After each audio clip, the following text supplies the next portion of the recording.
Bitcoin a touché son ATH, les institutionnels se ruent sur Bitcoin et les particuliers se réintéressent petit à petit au marché. On l'a vu dans l'une des dernières vidéos, le bull market est officiellement lancé. Oui les gars. Pour ceux qui n'ont jamais vécu de bull run, vous allez voir que la volatilité sera très impressionnante et que même des projets aux fondamentaux absolument catastrophiques exploseront quand même. Mais dans tout ce bruit, les projets les plus big et aux fondamentaux les plus solides continueront quand même à build et à améliorer leur technologie et ils vont aussi à leur manière, bénéficier de tous ces engouements. Tout le monde a beaucoup parlé de Bitcoin en début d'année, donc aujourd'hui on va s'intéresser au deuxième mastodonte de cet écosystème, Ethereum. Ethereum, c'est la deuxième plus grosse blockchain avec presque 500 milliards de capitalisation. Mais même avec cette capitalisation, ils ont encore énormément de défis à relever. Et 2024 pourrait très bien être une année charnière chez Ethereum, autant d'un point de vue technologique que d'un point de vue spéculation, avec le potentiel ETF dont vous avez sûrement entendu parler, que d'un point de vue philosophie. Donc c'est ce qu'on va voir dans cette vidéo. Que faut-il attendre de 2024 pour Ethereum ou d'Ethereum pour 2024, comme vous voulez. On va s'intéresser aux améliorations, à la spéculation et on va aussi se demander si Ethereum est un bon investissement pour cette année et pour ce bull run.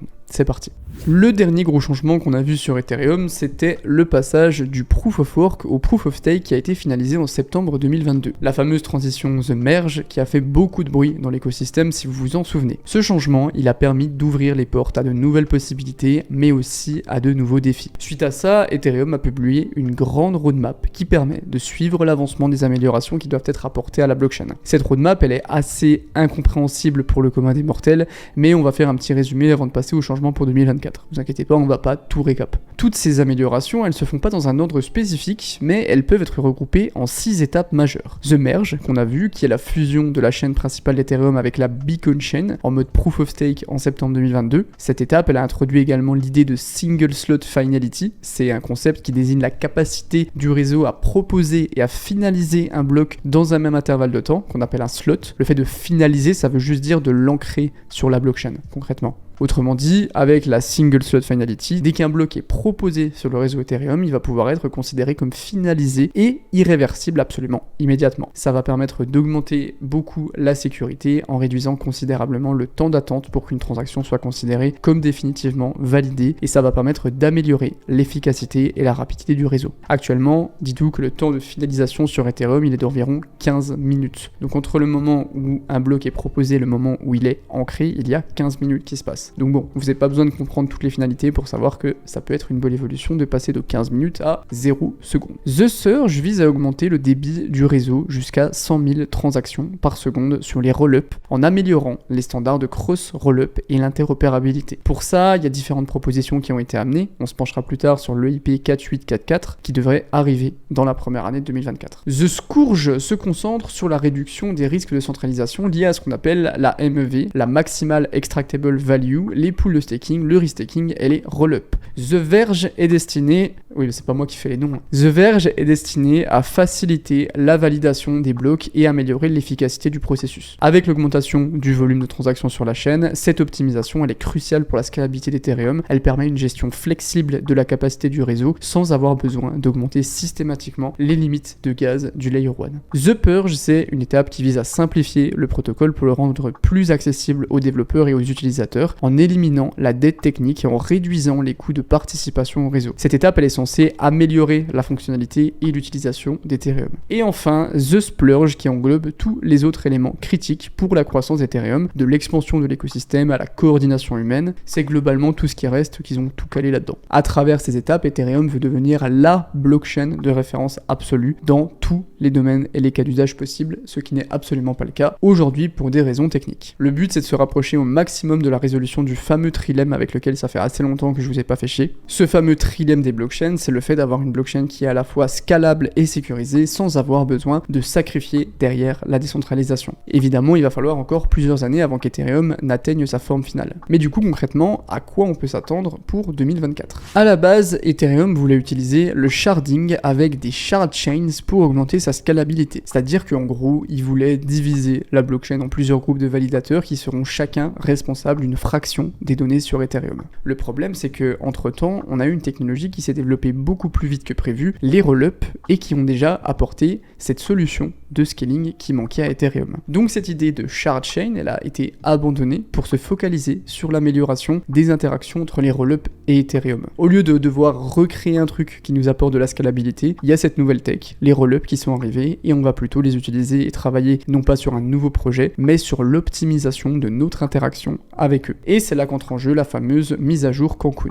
Team Beiko a annoncé son lancement officiel qui devrait se faire le 13 mars. Mais pourquoi cette mise à jour est-elle aussi importante? Tout simplement parce qu'elle permet de régler un problème majeur sur Ethereum, les frais de transaction. Oui les gars, enfin pas tout de suite. Et vous allez voir que c'est pas si évident que ça. Ce qui coûte cher sur Ethereum, c'est le stockage des données on-chain et la capacité d'y avoir accès, ce qu'on appelle la disponibilité des données. Sauf que, pour profiter de la sécurité d'Ethereum et pour être considéré comme un rollup, les Layer 2, ils n'ont pas d'autre choix que de stocker leurs données sur Ethereum. Pour faire simple, les Layer 2, ils vont s'occuper de l'exécution des transactions, ça veut dire qu'ils vont prendre toutes ces transactions, les regrouper et les envoyer sur Ethereum pour être intégrées à un bloc, mais pour pouvoir assurer que les transactions ne soient pas frauduleuses, les nœuds ils vont devoir stocker ces données pour que les validateurs puissent y avoir accès. Donc du coup, dès qu'un Layer 2 envoie un changement d'état sur Ethereum, tous les nœuds du réseau doivent enregistrer ces données à vie. À chaque fois qu'un Layer 2 envoie une data, tout le monde doit le stocker. C'est terrifiant. Ce phénomène, c'est ce qu'on appelle le call data. Et le call data, ça prend beaucoup de place. En plus, Ethereum a un espace disponible dans les blocs qui est relativement faible, et les Layer 2 sont en concurrence permanente, du coup, avec les autres utilisateurs pour y avoir accès. Et du coup, qu'est-ce qui résulte de ça? Eh ben, ça fait que 90% des frais sur les Layer 2 servent uniquement à payer ces call data un petit peu inutiles. La solution qui a été apportée par l'équipe d'Ethereum, c'est le danksharding, que je vous ai déjà parlé. Mais étant donné la complexité technique, ils ont décidé de l'implémenter en plusieurs étapes. Donc ce qui nous attend concrètement pour 2024, c'est le proto-danksharding et le concept de blob qui a été introduit avec la proposition EIP 4844. Les blobs, c'est un nouveau moyen de stocker des données sur Ethereum. C'est une sorte de poche qu'on va venir coller sur un bloc et qui va permettre de stocker des données qui ont la possibilité de s'auto-détruire au bout d'un certain temps. Concrètement, à partir du 13 mars, les séquenceurs des Layer 2 vont pouvoir venir mettre toutes les données qui n'ont pas besoin d'être stockées à vie dans ces fameux blobs. L'image la plus parlante et la plus bancale aussi comme métaphore que j'ai trouvée pour illustrer ça, c'est celle d'une sidecar en moto. Vous savez, cet engin extrêmement stylé que vous voyez là. La moto, ça serait du coup le bloc et le side, ça serait le blob. Quand il y a besoin de transporter plus de choses, on peut attacher la sidecar à la moto, mais on peut de nouveau la détacher si on veut gagner un petit peu en agilité, en légèreté et en charisme aussi, un petit peu. Les blobs, c'est exactement la même chose. Toutes les données nécessaires à la validation d'un blob pourront être stockées dedans. Et quand les nœuds auront validé le fameux bloc, ces données qui ne servent plus à rien vont pouvoir être effacées. Le fait de supprimer ce besoin de stocker à vie des données qui n'ont plus d'utilité, les frais de transaction des rollups devraient grandement en bénéficier et diminuer. En plus de ça, le marché des frais de transaction des blobs, il est séparé du marché de frais classique, donc en cas de forte utilisation du réseau, les frais de rollup devraient être moins impactés. Un autre avantage aussi, c'est qu'en stockant moins de données de manière permanente, ça évite que la blockchain Ethereum devienne trop lourde. Parce que du coup, les informations de la blockchain doivent être téléchargées par les nœuds pour pouvoir vérifier la validité des blocs. Une blockchain lourde, ça va nécessiter du meilleur matériel pour monter un nœud, sauf que le but premier d'Ethereum, c'est de rester aussi décentralisé que possible, et donc monter un nœud, ça devrait rester abordable pour qu'il y ait le plus de nœuds que possible. Avec l'intégration des fameux blobs, on pourrait voir un ralentissement de la croissance de la taille de la blockchain Ethereum. Comme je vous l'ai dit avant, le proto-danksharding, c'est qu'une seule étape vers sa version finale qui est le full danksharding. Quand cette étape sera implémentée, on pourra attacher jusqu'à 64 blobs sur chaque bloc. Bref, vous n'êtes pas obligé de retenir cette info, à moins que vous vouliez la ressortir dans un petit apéro là avec un petit cocktail citron. Ça se fait, en vrai. Ça permettra d'augmenter considérablement l'espace de stockage disponible et ça devrait grandement diminuer les frais de transaction sur les Layer 2. On en a fini pour le côté tech, c'est les implémentations qui devraient voir le jour en 2024 et qui devraient nous aider à ne pas mettre en caution son appart quand on fait une transaction. Maintenant, on va s'attarder sur la vision et sur l'évolution d'Ethereum pendant cette année.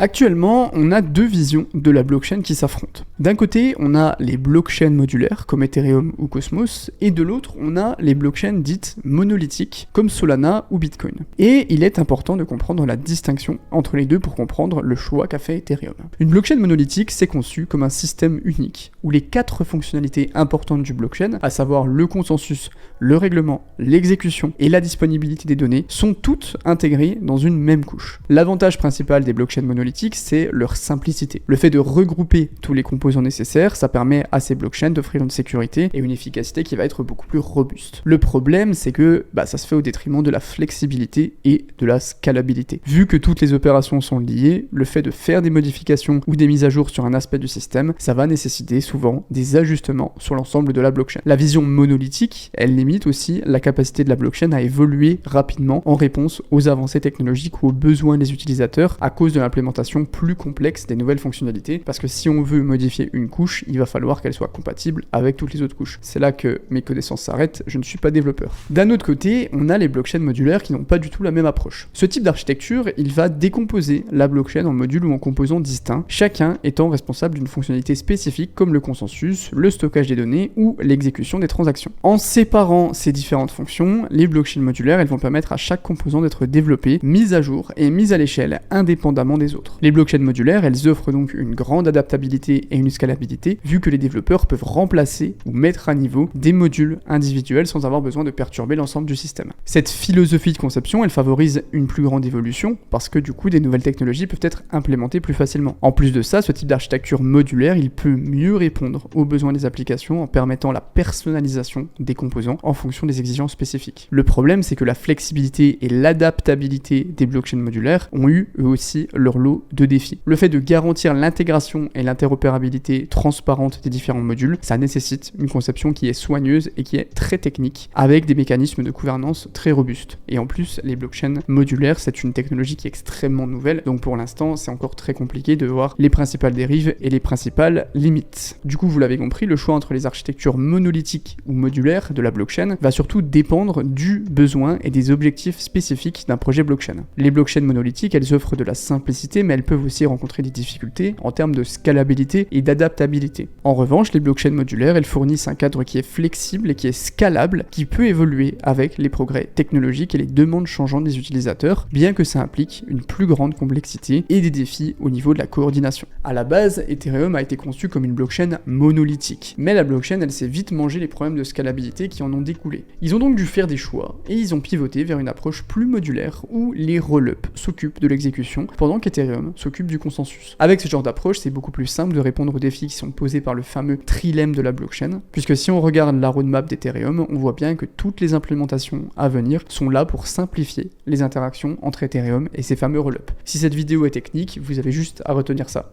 Interaction Ethereum Rollup. Mais il y a aussi pas mal d'efforts qui sont faits pour augmenter la décentralisation du réseau. On a notamment du développement du côté des light nodes ou nœuds légers. Un nœud léger, c'est une version simplifiée d'un nœud classique qui fonctionne en téléchargeant et en vérifiant uniquement les entêtes des blocs plutôt que l'intégralité de la blockchain. Le nœud léger, il va s'appuyer sur des nœuds complets, des full nodes, pour accéder aux données nécessaires pour la vérification. Cette approche, elle va permettre de réduire les besoins de stockage et de calcul, ce qui permet à des appareils avec moins de capacité de participer au réseau. Les nœuds légers, ils sont donc super important pour maintenir la décentralisation et la sécurité de la blockchain en permettant à plus d'utilisateurs de vérifier facilement les transactions et d'interagir avec le réseau sans avoir besoin d'investir dans du matériel spécifique. Et cette envie décentralisée encore plus Ethereum, elle ne vient pas de nulle part. C'est Vitalik Buterin lui-même qui a réaffirmé ses intentions dans un article sur son blog qu'il a appelé Make Ethereum Cypherpunk Again. Et je pense que dans cette vidéo, s'intéresser à la vision de notre bon vieux Vitalik peut donner pas mal d'infos sur ce qu'Ethereum pourrait devenir dans le futur.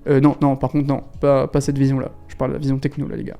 Dans sa publication, Vitalik critique l'état actuel d'Ethereum et de l'écosystème crypto dans son ensemble, dans lequel il lui reproche de s'être éloigné des idéaux initiaux. Pour lui, c'est principalement dû aux frais de transaction élevés qui ont limité l'utilisation de la blockchain aux applications financières. Il critique aussi le fait que Ethereum se soit éloigné de ses racines cypherpunk pour des raisons financières aussi. À la base, le but d'Ethereum, c'était de créer un réseau ouvert à tout le monde, entièrement décentralisé pour être résistant à la censure. Pour remédier à ces problèmes, Vitalik a suggéré plusieurs solutions et développements qui visent à ramener Ethereum à ses racines cypherpunk tout en améliorant le réseau. L'un des points les plus importants selon lui, c'est ses fucking frais de transaction. Sur ce point, il mise sur les avancées qui sont faites du côté des relais pour permettre à plus d'utilisateurs d'utiliser Ethereum sans avoir à payer des centaines de dollars de frais. Ensuite, il met l'accent sur l'importance de la DeFi et des paiements crypto pour construire une économie plus ouverte. Sauf que pour que ça soit possible, il faudrait que les utilisateurs aient accès à des DEX, des stablecoins décentralisés et des wallets beaucoup plus simples d'utilisation. Il propose des systèmes de récupération pour résoudre les problèmes de sécurité liés aux clés privées et à la récupération de portefeuille. Et ça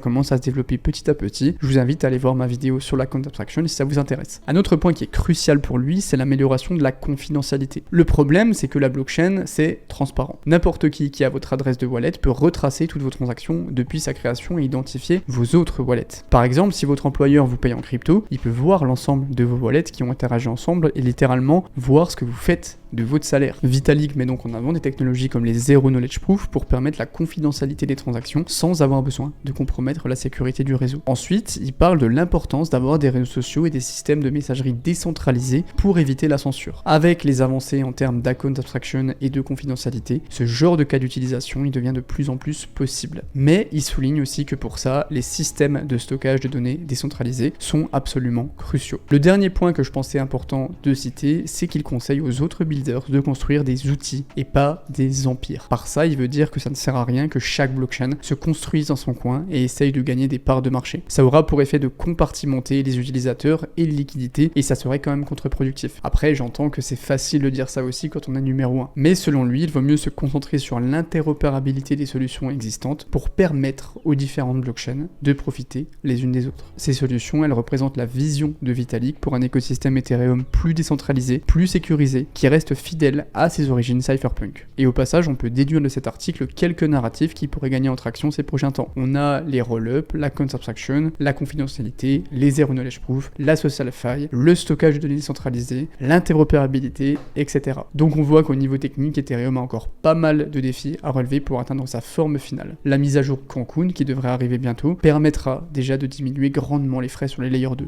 Par contre, les frais sur Ethereum lui-même ne devraient pas baisser significativement. Mais ça peut être très intéressant de voir comment le prix des jetons de Layer 2 sera impacté par cette mise à jour. Et en parlant de prix, ces derniers temps, il y a un nouveau narratif que vous avez sûrement entendu parler qui pousse le prix de l'Ether vers le haut. L'arrivée des ETF, ETH Spot, ou du moins sa rumeur. L'ETF Bitcoin a été un vrai tsunami dans la finance traditionnelle et le monde de la crypto. Les chiffres qu'ont généré ces ETF sont absolument indécents. Depuis leur lancement, les ETF ont enregistré un volume de 8,8 milliards de dollars et si on compte Grayscale, ils détiennent plus de 4% de la supply de Bitcoin. Certains États aux États-Unis discutent même de la possibilité d'allouer une partie de leur fonds de pension aux ETF Bitcoin et ces ETF Bitcoin, ils ont évidemment joué un gros rôle dans la hausse du prix qu'on a vu récemment. Si vous voulez plus d'informations sur ce qu'est un ETF et comment ça fonctionne, j'ai aussi fait une vidéo sur le sujet. C'est que récemment que le marché a commencé à se tourner vers la possibilité d'une approbation d'un ETF Ethereum. Entre septembre 2023 et décembre 2023, 8 acteurs ont déposé une demande pour un ETF. La SEC a 4 deadlines pour les accepter ou pour les décliner. Si les autorités américaines reproduisent le même schéma qu'avec les ETF Bitcoin, ils vont encore attendre d'être à la deadline finale pour se prononcer. Et ça semble se confirmer vu que pour l'instant, toutes les demandes ont été reportées. La première date limite pour se prononcer, c'est le 23 mai 2024 avec l'ETF de Van Eck. Les autres dates limites, elles s'étalent entre mai et août 2024. Les ETF Bitcoin et Ethereum sont assez similaires, il y a donc de grandes chances qu'ils soient acceptés, sachant que l'ETF Bitcoin était symbolique puisqu'il posait littéralement la question, est-ce que, oui ou non, on accepte les crypto-monnaies dans notre grande table de la finance traditionnelle? La grande question, c'est de savoir si cet ETF Ether aura le même impact que sur Bitcoin. J'imagine quand même que la demande pour un ETF ETH sera plus faible que pour un ETF Bitcoin. Il y a une grande différence de market cap avec Bitcoin qui a environ 1,3 trillion et Ethereum environ 450 milliards, donc il faut moins de liquidité concrètement pour faire bouger le prix. Mais Ethereum est moins connu du grand public que Bitcoin et souvent considéré comme étant le plus risqué, donc les afflux devraient être un petit peu moins importants que sur Bitcoin. Après, évidemment, il y a tout ce qui va tourner autour, toute la spéculation. Si on a des spéculateurs crypto qui vont entendre cette fameuse approbation, ça va faire aussi un effet positif et haussier sur Ether, donc forcément, il faut quand même prendre en compte cette spéculation. Une autre question qu'on peut se poser, c'est celle de la décentralisation. Certains ETF, comme celui de 21 Shares, envisagent déjà la possibilité de staker les ETH qu'ils détiennent en passant par des tiers de confiance comme Lido, par exemple. Dans un système en proof of stake, la centralisation d'autant d'Ethereum peut très vite devenir quelque chose de dangereux. C'est donc, je pense, un problème qu'il faudra garder à l'œil quand on en saura plus. Pour vous donner quand même mon avis sur l'impact d'un ETF Ether sur le prix de l'ETH, je dirais qu'on risque de voir quelque chose de similaire que sur Bitcoin. Même si Ethereum est moins convoité que Bitcoin, je pense qu'on aurait un énorme afflux de liquidités vers Ethereum dans les mois qui suivent son lancement.